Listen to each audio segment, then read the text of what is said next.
Good morning, good morning. It's nice to see you today. Good morning to you. Hi, and welcome to Story Corner here at the very edge of Terhune Orchards. Behind me you can see what we call the home farm. Why do we call it home? Because it's the original 55 acres that was Terhune Orchards. And over the years, as people found us and enjoyed our apples and our peaches, they said, hey, how about some cherries? How about some blueberries? So we crammed some more crops into the little farm that we had, and they kept saying, how about some lettuce?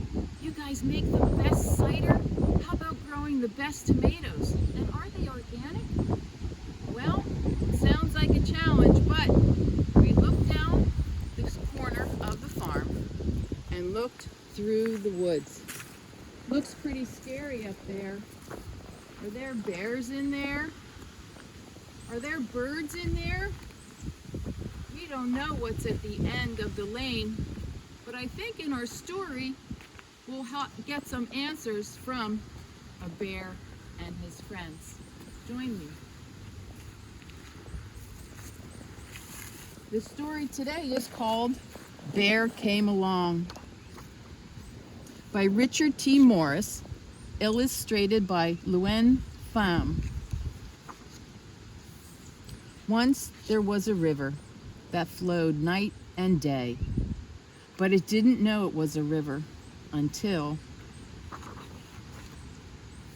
Bear came along.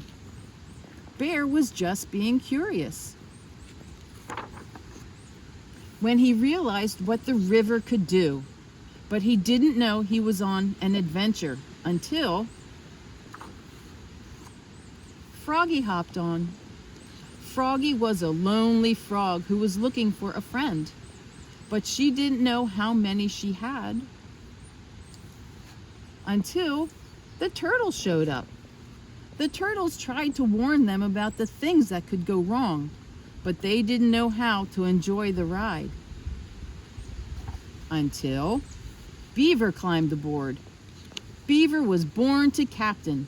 He knew exactly where to go, but he didn't know about the detours until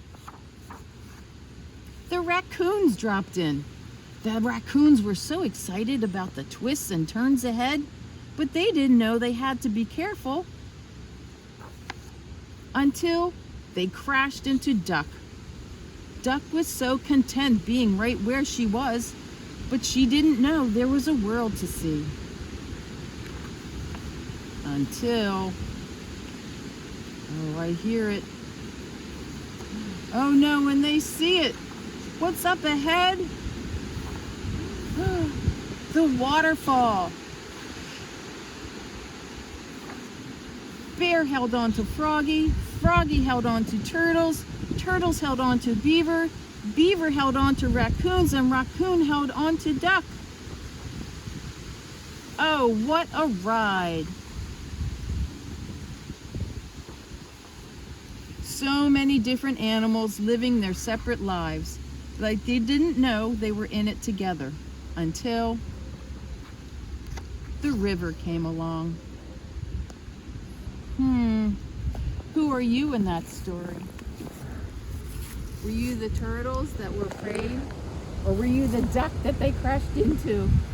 I don't know. And who is the bear in that story? And who's the river?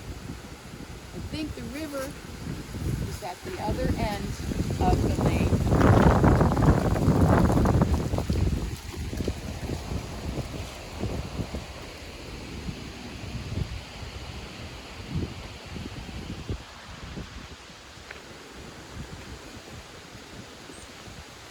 Thanks for joining me.